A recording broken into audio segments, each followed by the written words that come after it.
Saat dia berenang di sungai. Namun dia hanya melihat burung-burung di langit terkejut oleh sesuatu. Terbang dengan cepat dalam kelompok ke arah yang sama. Di pegunungan yang terpencil ini. Membuat Sayang merasa ada sesuatu yang baik terjadi seketika. Maka dia segera berbalik dan berenang cepat ke tepi sungai.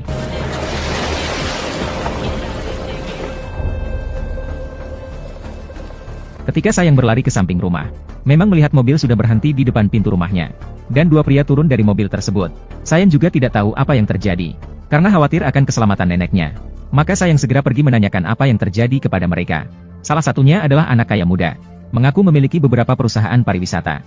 Ingin meminta bantuan neneknya untuk bernegosiasi kerjasama. Melihat mereka begitu sopan, Sayang juga tidak terlalu memikirkannya. Maka dia langsung mengundang mereka masuk ke dalam rumah. Namun ketika neneknya mengetahui mereka ingin menggunakan harga yang tinggi.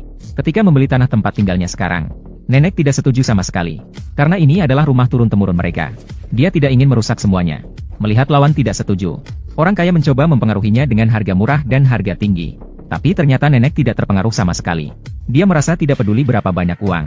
Tidak ada uang yang bisa membeli perasaannya terhadap rumah ini.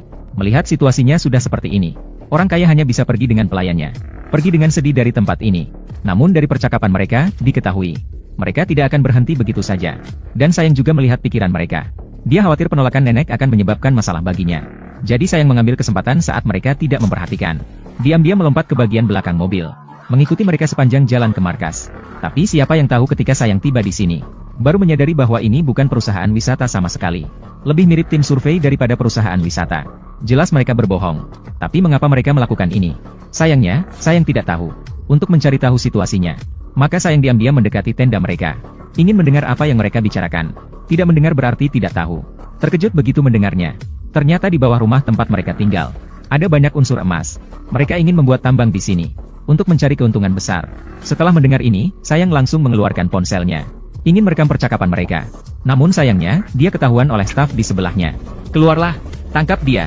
Gadis Indian itu merekam kita. Dia melarikan diri di jalan itu. Ikut saya. Cepat naik mobil.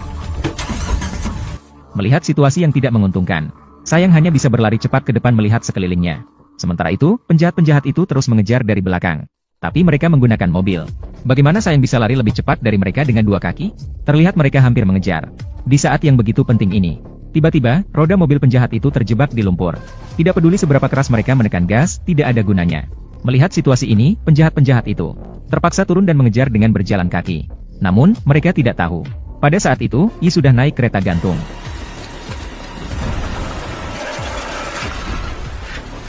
Siapa gadis ini?